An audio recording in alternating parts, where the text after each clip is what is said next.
Great people.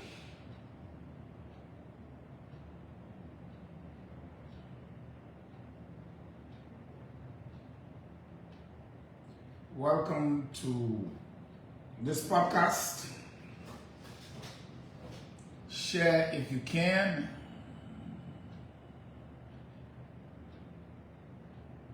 Thank you for joining.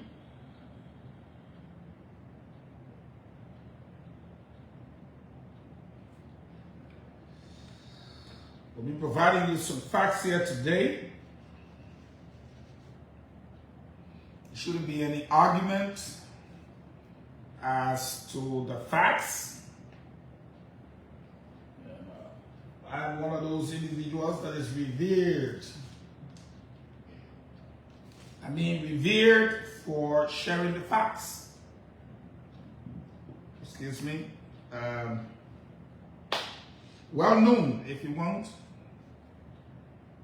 There's no argument. That's why I don't come on all the time. I see people say, oh, I don't come on because people are on. See Anthony Topa, Musukane, Kowe Kwekwe, Mario Watizi, Witness, or something like that. I just want to say good evening to you.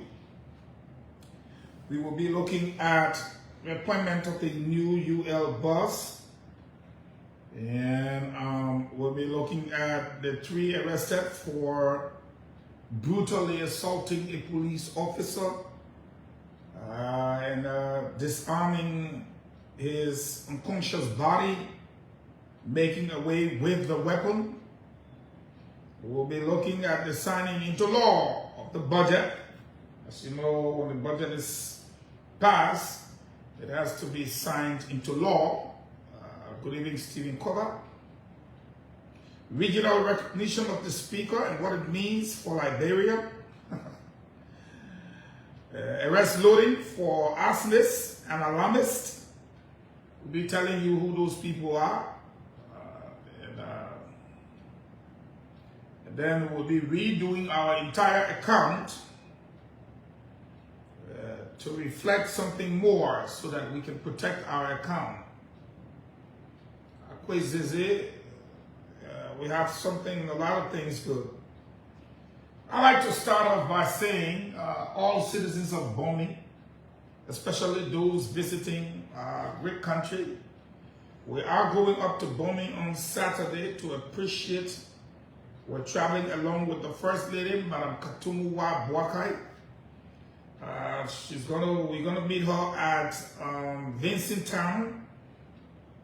And we're going to go into the county to appreciate our people in the presence of the president for leading the charge to remove from power the former government and usher in His Excellency President Joseph Newman Boakai. Once again, it's an appreciation led by the First Lady. We are going to join her in Vincent Town. It is going to be very festive. Lots of eating. Linda Tamba, you're welcome. We're going to be having lots of food. We're carrying hundreds of bags of rice to celebrate. Bomi County, as you may recall, is the county that made every other county brave when they booed the president and told him that as a result of your policies, our mountain was banjoed to Western Cluster.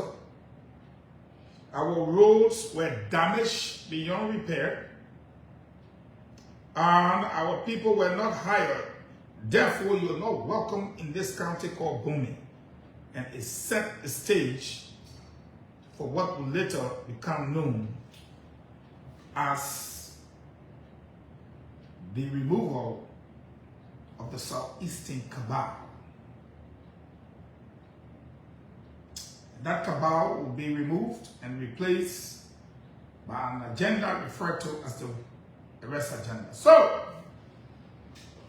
citizens of Bomi, wherever you are, we are leaving Monrovia in the early hours of Saturday morning. Some people going Friday. I will be going on Friday. I'll sleep in Bomi. I will join the First Lady in Vincent Town, and then we'll go back up to Tuckenberg, Bomi County. If you miss it, you will never have the kind of fun ever again. We're going to appreciate the people and thank the president for working along with the people of Bomi to make sure that the former government was removed. The first thing I want to tackle, a lot of people don't know that there are people that we call alarmists, and there are people that we call arsonists. And there's a serious arrest and subsequent prosecution loading for those individuals. The intent was to instill fear in our citizens. That was the intent during the festive season. And you'll fire this way, don't go this way, there's a bomb. Nobody should go PHP, there's a bomb. You know, the small children around Christmas and New Year will go to PHP to play. It's a playground.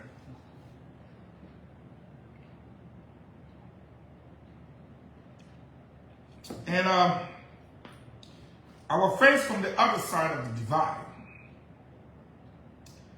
thought to be alarmists, raising false alarm, instilling fear in the citizens, and they thought it was funny. No, it's a crime for which they will pay. Nothing's going to stop it. They already know what's unfolding and what's happening. So I don't think they're arguing as to that fact. So during the holiday season, the alarmists started making false alarm. Oh, people dying, so this other person died over there. There's a bomb over there. Instilling fear. Well, I have news for you. The government of His Excellency President Joseph Numa Boakai is going to use the justice system to deal expeditiously with these people. They're not going to walk away from it.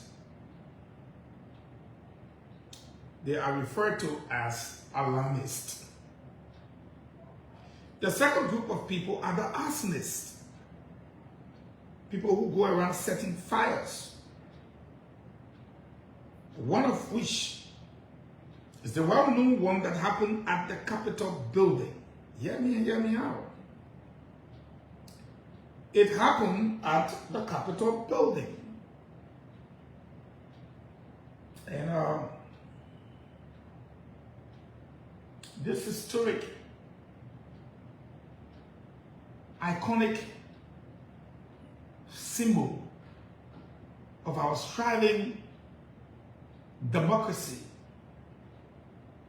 was set ablaze, confirmed today, by arsonists. The suspicion was already there. I was on the grounds of the Capitol building.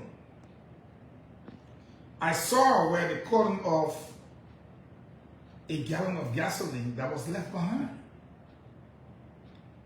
You would think in this modern day and era, after the Civil War, that people will be smart enough not to destroy our infrastructure that we are striving to build. You would think that they saw Camp Johnson Road. After the same people who burned Camp Johnson Road got you, when the war was finished, they started living in the burnt building, putting tarpaulin there. So you would think people will have sense. Our bridges. Today, we don't want suffering for LEC. When we had a hydroelectric dam, we blew it up and burned it to the ground. And today, we are dying in heat. And you will look at a Capitol building and set it ablaze? Amen. Is that not sufficient reason why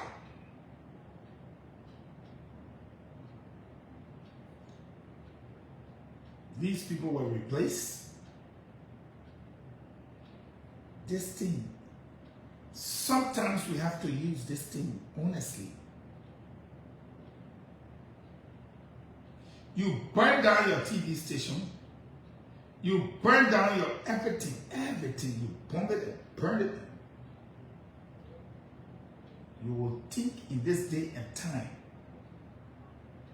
people will rather fight with words than exchange gunfire or threaten state infrastructure. And you will think, of all places, no one will venture on the Capitol. But it did. Under what is described as the rule of law. What part of the Constitution tells you to burn the Capitol if you have a disagreement? Don't worry, I'll wait. Go find it and bring it. Fortunately, that was the case. But they failed to realize that the gadgets they used were electronic and digital. They failed to realize that all of them did not agree, and that some people were not going to accept it. Well, those arsonists will soon be brought to book. And let me be clear. The same people who say the law is the law, the law will not discriminate as to who you are and your position. The law will be applied to all without bias, prejudice, or favor. Someone say, I'm standing far from the microphone. Then you just gotta put your volume up. They will all be arrested. And I said two groups of people. The Alarmists and the arsonists. They will all be arrested. It doesn't matter who you are, your title, or what you were in the government before. No. You will be picked up. Your residence will be stormed by officers, and you will not touch the ground until you enter the cell. Because no one wants injury on you before you complain that, oh, saying when in my told you will be dealt with in keeping with law. Keep that. That brings us to the three persons that have already been arrested. And I think my friends in the CDC seem to be exposing their greatest weaknesses. And that is, they lack critical thinking. I can tell you that. They don't have propagandists. They don't have strategists. They are a bunch of people that are uncoordinated, unsophisticated, very dysfunctional and disorganized. Because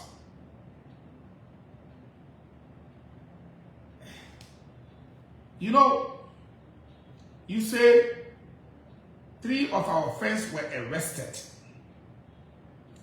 in the compound of Speaker Kofa. Not true. Far away from there. No video evidences. Nothing. But you wanted it to appear as though Speaker Kofa's residence without search and seizure warrant was invaded by police officers. No, we don't do that in this government. We don't. We don't do that. The individuals were arrested around the former vice president's house. Not anywhere close to Speaker Kofa's place. And why were they arrested? People, you all need to think. When you are beating somebody or stoning somebody and other people are recording, that evidence is beyond factual. You are beating an officer in broad daylight. He passes out. You disarm him and take his weapon. One of the things that most people don't understand, when Carrasco was arrested, he said he came by way of the Shell gas station. I'm calling it Shell, sorry, but it's what you call it, on the bypass. This man was on his way to work. He was not part of the riot police. But since where Carrasco was, go back to Carrasco's interview. Carrasco said he was in that gas station.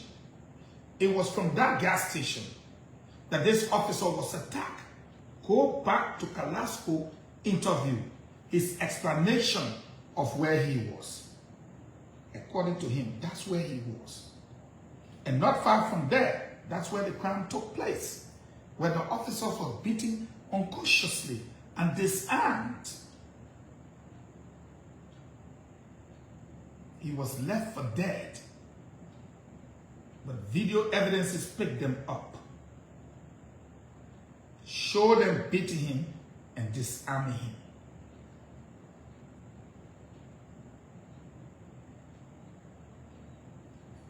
To tell you that the police took its time to thoroughly investigate. Go back to the day of the riot and the 3 days or 2 days ago that they were picked up. It tells you the time the police took. But when Mr. Carrasco explained, he said he was to the gas station, pumping gas. There were other people. He was nowhere around the riot. How did your people then attack this man in the same vicinity where you explained that you were? You see? But the police got all 3 of them. And then what did we see on social media tonight? That's the problem I had with my old CDC's friend. And the problem I had with them. Many of them claim to have gone to school. They're dull. I say it. They're dull. I'm entitled to my opinion. They're dull. Very dull. You are running around saying, we told you the people were innocent. And you put a piece of code paper up. Let me go there and show what you had written up. So Liberians can see one of the things I was suffering with in the CDC at the time when I was with them. God forbid, I'll never return. I can guarantee you that. Never. Don't say never, that belong to God, but never. Never. Because you are not going to take a writ of habeas corpus. A writ of habeas corpus. And tell people, oh, and we told you, the man was innocent, you see, they could free the man. No, bro, no. That's the problem we got in the country. When you're not educated, reject all blah, blah, blah, then people take you to be someone and be man explaining or something. A writ of habeas corpus is sent out for the living body or bodies of individuals arrested, whereabouts unknown, to be presented in a court of competent jurisdiction before a judge for physical verification. You say, oh, they caught my brother, but I don't know where my brother is. So you go to the court and tell the court that, oh, Susan and so time, my brother John Brown was arrested by police. They made us aware that they arrested our brother. But up to today, we cannot see our brother. Therefore, we pray this court to compel them to produce our brother. Then the court will make you the petitioner and then turn around, like in this case, for instance, the Ministry of Justice. The court will send for the Ministry of Justice. Is it true you arrested John Brown? Yes, sir. All right. You get a writ coming for you, and on Wednesday, 11 a.m., you will produce a people living body. We will see it. It does not negate the fact that you committed a crime. It does not free you from the crime. It is not a bond. It does not set you free. All it does is make you appear. That's it. Finish. Kaput. Done. Yalla. Let's go. But these are the kind of dullness I used to wrestle with. Don't run with this kind of propaganda. Say the people, our partisans that were arrested, we've requested that the bodies be produced in court. We are pursuing. The court has set them free, then bring writ of petition and put it up. A writ of habeas corpus. It's the dullness. Okay? Now, that brings us to the next topic, which is the Speaker. Honorable Richard Nangbeku, Speaker, Republic of Liberia. That's who he is. Let's come back to all the debates you were having. Forget about the constitutionality, because what may be legal may not be politically expedient. I repeat, what may be constitutionally legal may not be politically expedient. Why do I say so? There are 73 persons in a house. 43 of them say they don't want you. You say it got to be 49 because the Constitution says so. Well, while it's true on the one hand the Constitution says 49, political expediency demands that the vast majority of the people said they don't want you. I think common sense will tell you that, okay, I got 30, they got 43. That means they got 13 more human beings that don't want me. You see the logic? So while you may be holding onto one side of the Constitution to say it must be 49, what puzzles me is that the same people do not hold to the other side of the Constitution that says 37 persons will constitute a quorum for the transaction of business in either of the houses. Hello? You want one side of the Constitution, you hold it. But then why you can't accept the other side that says 37 persons will constitute a quorum in the House of Representatives for the transaction of business, and these people were 43. So they had every right to transact business. Then you argue that the speaker shall be the presiding officer. No, the only place you can find that in the Constitution is when both houses convene, the speaker shall be the presiding officer. Go read it. When both houses, one of my friends, good friend, we grew up together, we went to school together, the man came to play on my top with that team. I said, Jojo, dress back. Jojo, dress back. When he brought, I said, read it again. They said when both houses were convene. In this case, the convenience is with just the house itself. But it is clear that in the absence of the speaker, the deputy shall preside. And so when the speaker refused to come to the 43 persons, because he had 29 with him, the deputy speaker in person of Thomas Fowler presided. And because there were more than 37, they could transact the business of the house because they had what the Constitution referred to as a quorum by virtue of the 37. They were 43.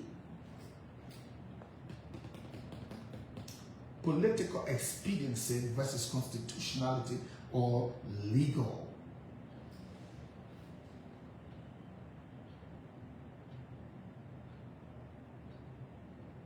So the business of the house was being transacted. And lawfully, they were more than 37. And lawfully, the deputy speaker presided. And legally, individuals were suspended because the house transacted business.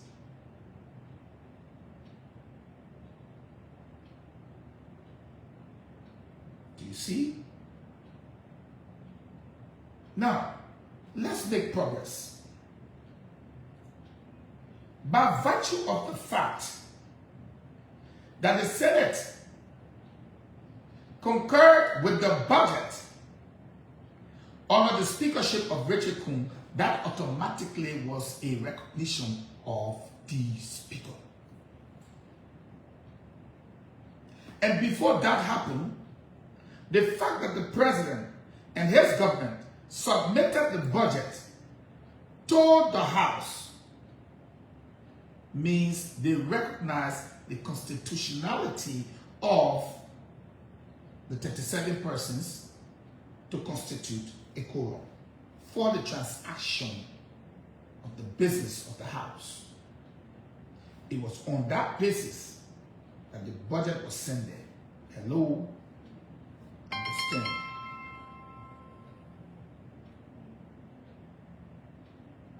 Understand, please. Now that the budget was passed in the lower house, went to the upper house, the Senate endorsed. Remember, the budget is a law. And once it passed in the lower house, and it passed in the upper house, it went to the desk of the president. And once the president signed it, it was signed into law. Meaning, everything was legal. Political expediency versus legality is what we're talking here. Now, the first invitation was sent to the former speaker, Funati Kofa, by the Ghanaian government.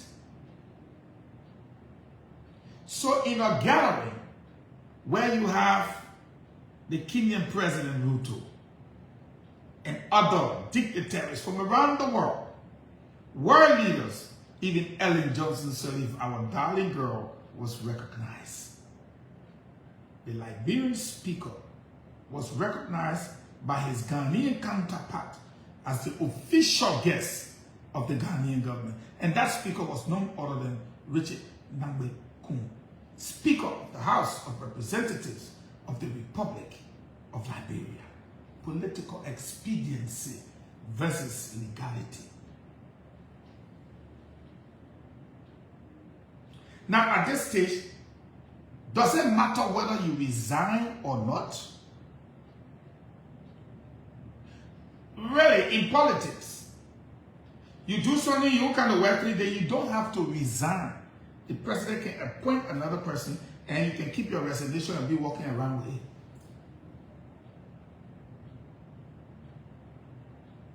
And if anyone thinks that Kofa will resign, then they need to think again. Because it doesn't matter at this stage.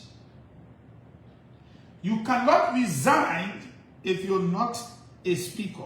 You can only resign when you are a speaker. So, if I was advising him, he would be making fun of himself. You are no longer a speaker. Why would you resign? When you were asked to, you should have won that battle with political expediency. By resigning in the 11th hour. Because the truth be told, like I always say, nobody has done me good in that house, in the entire legislature, apart from Nathaniel McGill. Set him aside. Because what he has done for me, nobody will ever reach that level for what McGill has done for me in that legislature and all other legislature to come, even after Judgment Day. Nobody will do for me what Nathaniel McGill did for me. So erase it. He will remain top of the line for me until he died. Because God first, when he was instrumental in saving my life. Who's going to reach that level? Nobody. The next is Funati Kofa, who was very, very helpful to me. So I'm trying to say this to say that it was seditions who removed Funati Kofa. Let's look at the simple logic and apply it. If the seditions on the side of the group that removed Speaker Kofa were to remain with Speaker Kofa, was he going to be removed? You must answer this question, yes or no, or else I will not continue. If sedition lawmakers, CDC lawmakers, were to remain with Speaker Kofa, was he going to be removed? Yes or no? Answer.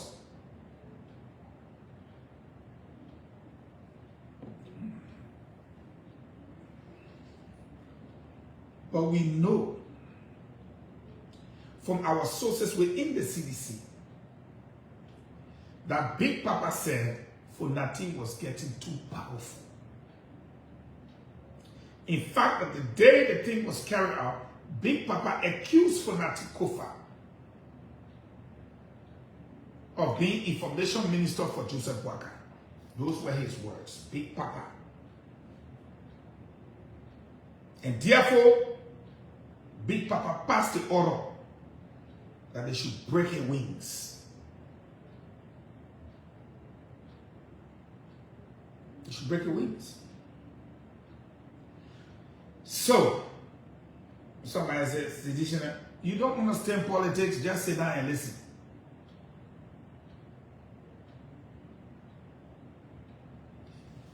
You get two groups of people. He get 30, the other man get 30.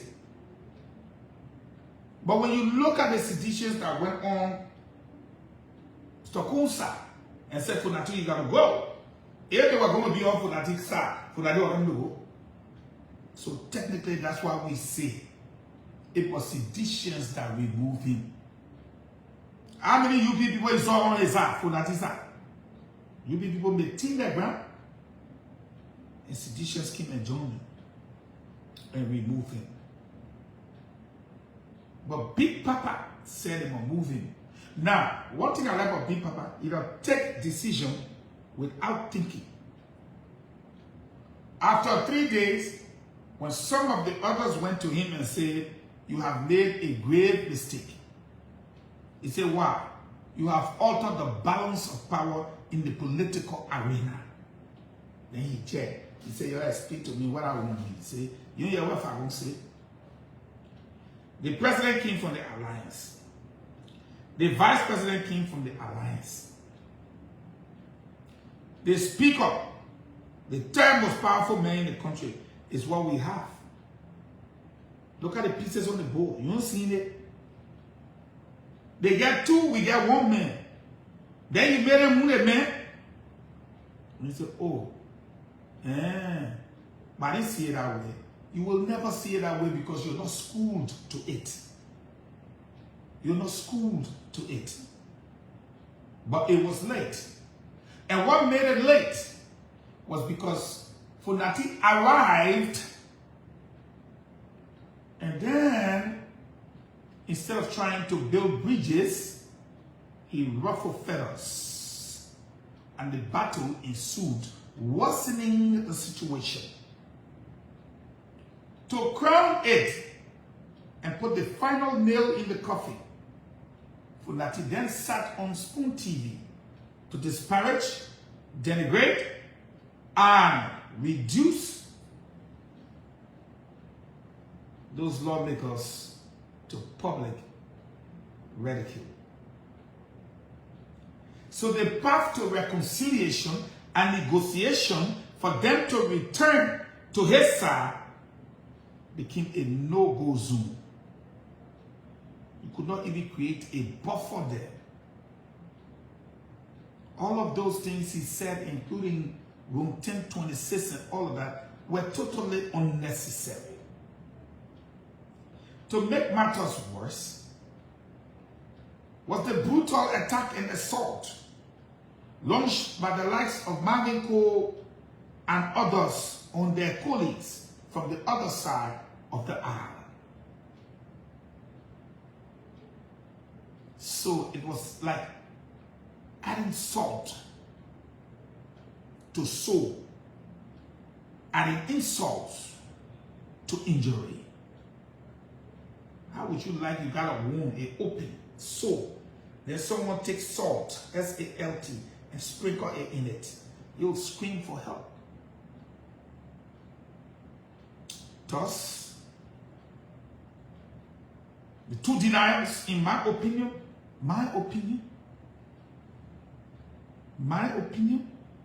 from the Supreme Court, sealed the deal.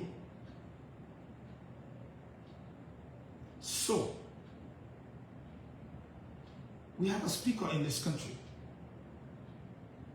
It's none other than Speaker Richard Nangbe Kum. The budget has been passed into law. All transactions have gone through his office.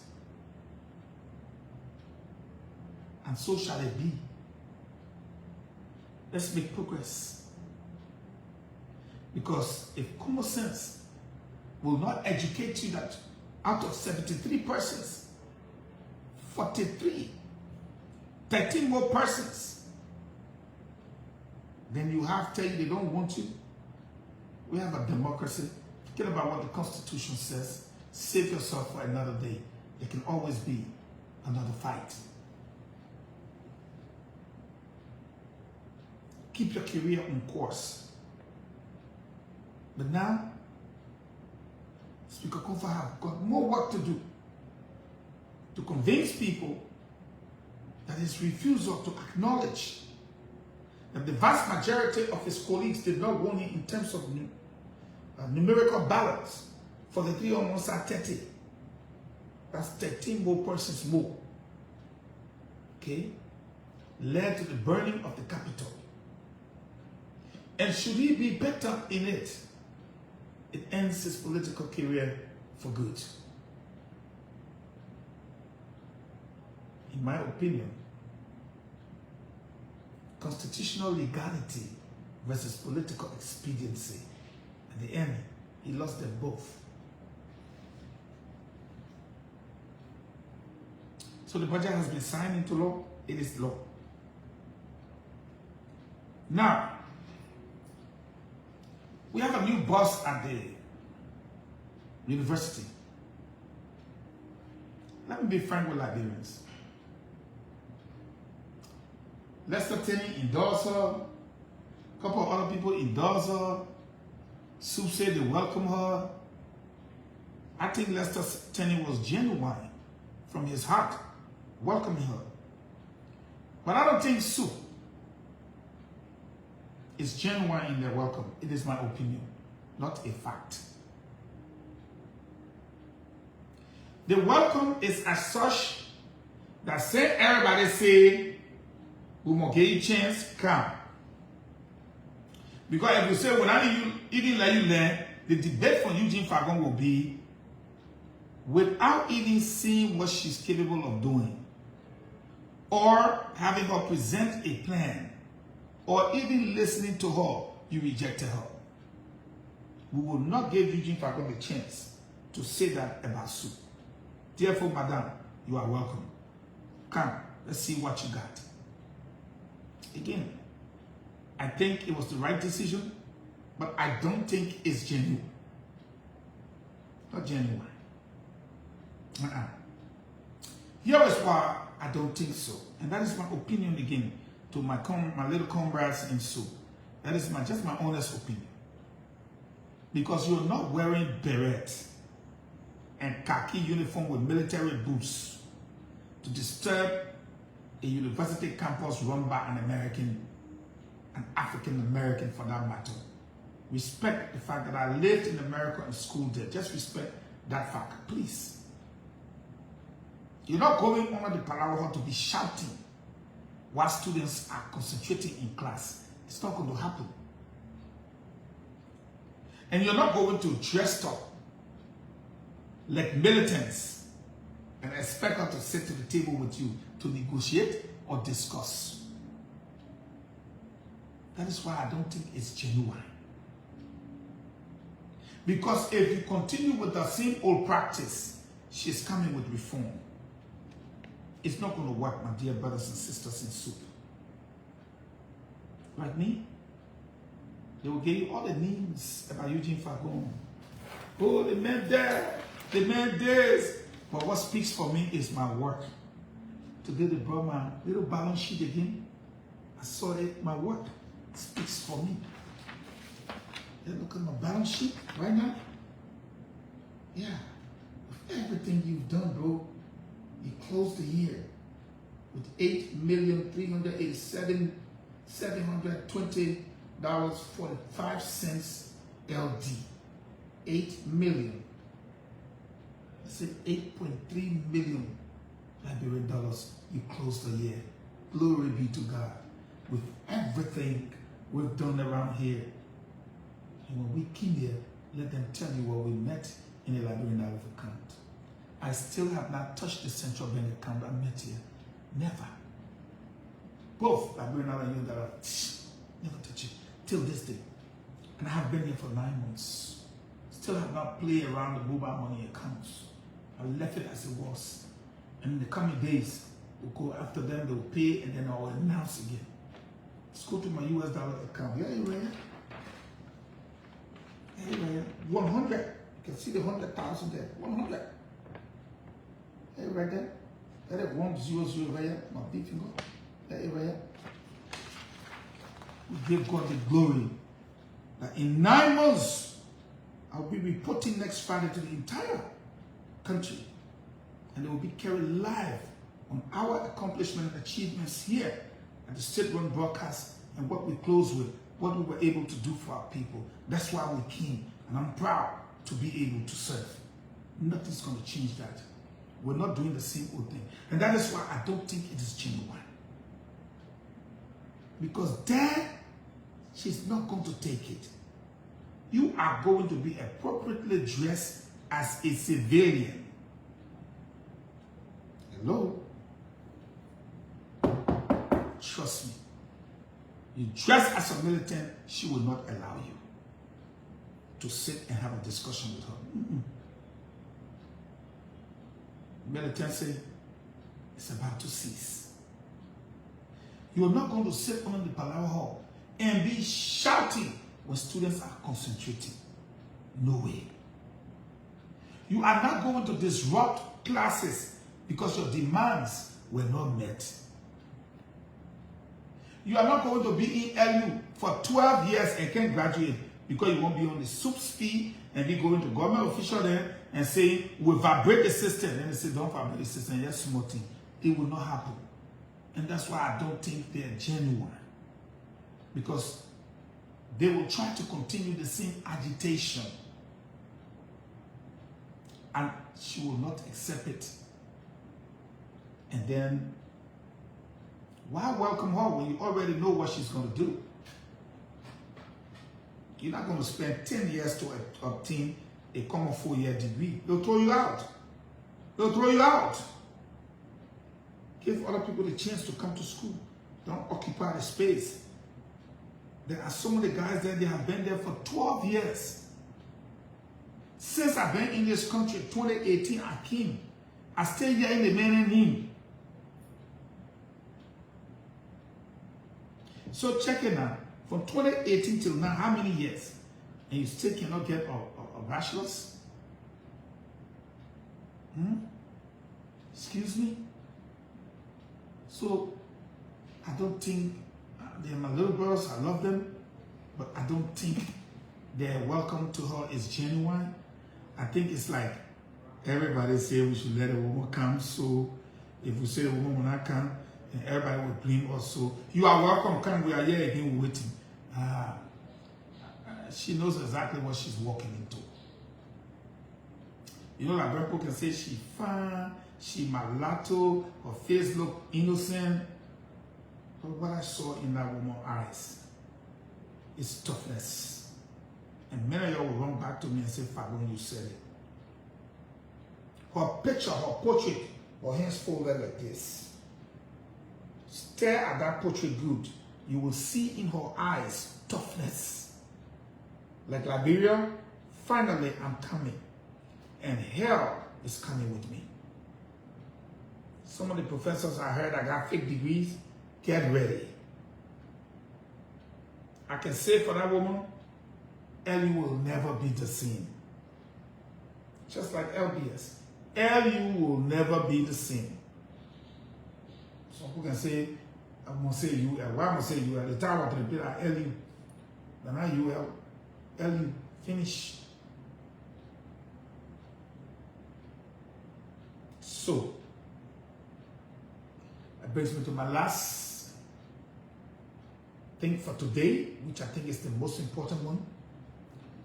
There are rumors circulating around about the intent of certain individuals within the legislature, again I said rumors, to disrupt and obstruct the solar address to be delivered by the president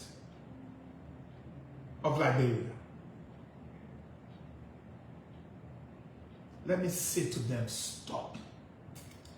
Don't try it. Do not try it. Because you were privileged. As Director General of the Liberian Broadcasting System, I showed it live on the joint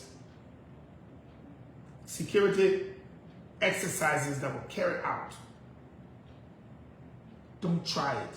You will be shocked. Don't try it. You say everyone should respect the rule of law. Hello? You say everyone should respect the rule of law. That's why I'm so strong in saying don't try it. Why? Because the Constitution says that on the fourth working Monday, that to be correct, I'm looking for my day book, the president shall address the legislature and the Liberian people as a whole, because they represent, right, us. Well, my book now, I want to read it to be precise. Yeah, I love it. Don't try it. Because by law, it is a constitutional duty for the president to address the legislature. And you will go there to stop a constitutional provision. Jesus is Lord. But I also knew he was a carpenter's son by way of Joseph the carpenter. And a beautiful, immaculate lady like Mary saw dignity in labor as opposed to the political wrangling. So she settled for a carpenter. Don't try it. I beg you, please. Don't go in there. The Constitution says you cannot be arrested or detained or whatsoever for your utterances made on the floor. It did not say you cannot be put out of session. And the House have their own rules. So let me teach some of the lawmakers who don't understand this and who will say when we go in there, we cannot be held responsible. There is an exception. There is an exception. That's why I'm looking for my constitution. I can't see it. I get it vested. If I won't get the exception and all, tomorrow I will double down on it. Don't try it. The EPS trumps all other security groups, and to attempt to put the president's life at risk, or to heckle the president, or to obstruct the constitutional obligation and duties as well as responsibility of the president will be counterproductive to your career. I warn you, don't try it. Why? Because the House have rules. That is why they have the sergeant at arms. And Rechekun is going to ask that you be escorted. He will not determine how you will be escorted out of that chamber.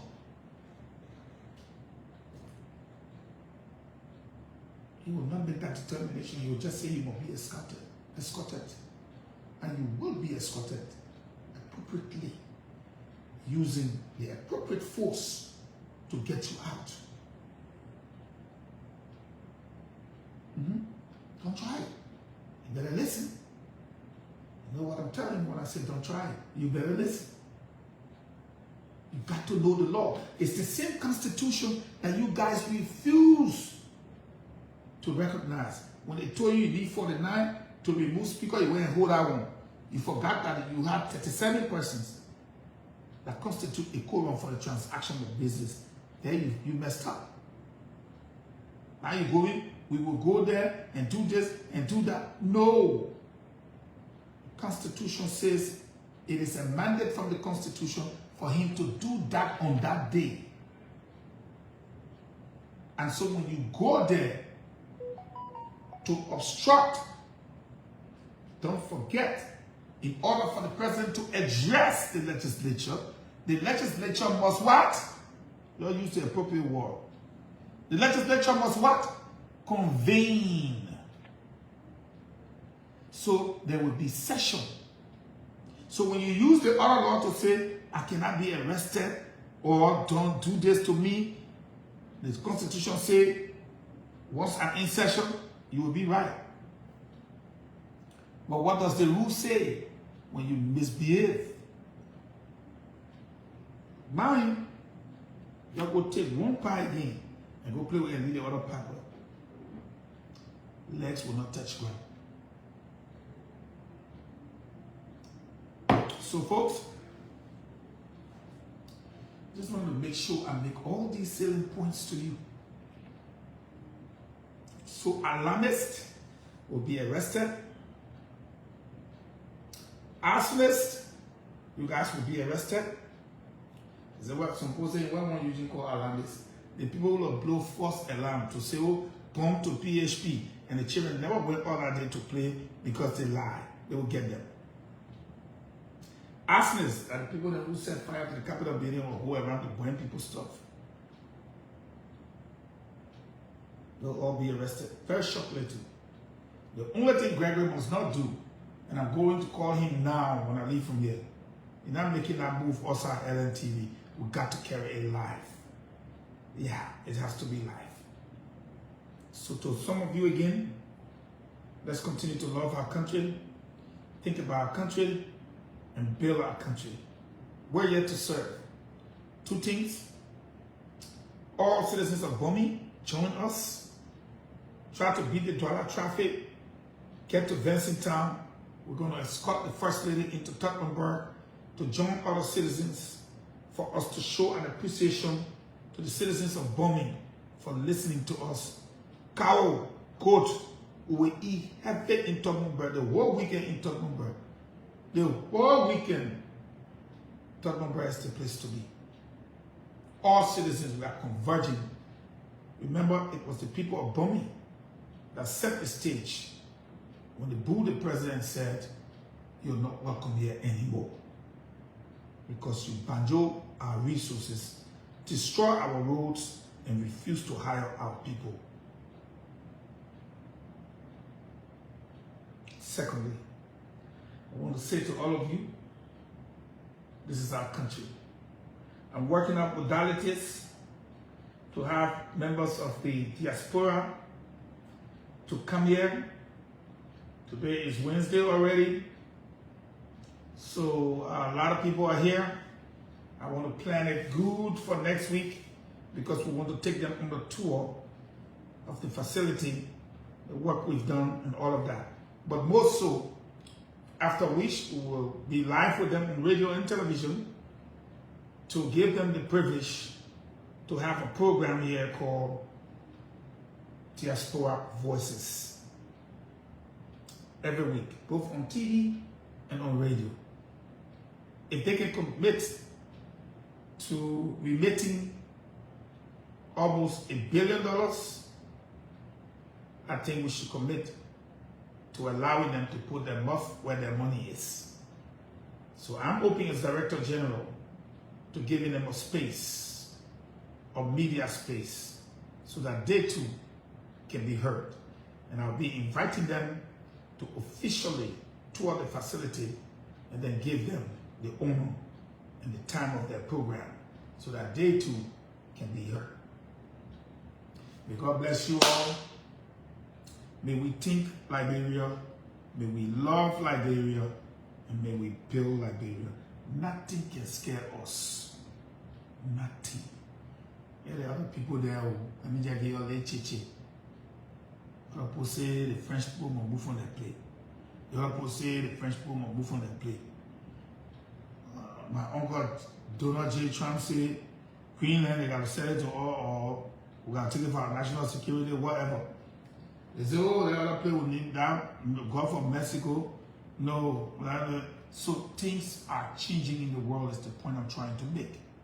I may be sarcastic or I may give a narrative that just to sound funny, but it is the reality. Things are changing. Look out for yourself. Think Liberia. Love Liberia. Build Liberia. I have never seen the amount of Liberians coming to Liberia quadruple like I have seen this year. I know the reason, but I will state it another time. But they are here, no space, and they are still coming. God bless you all.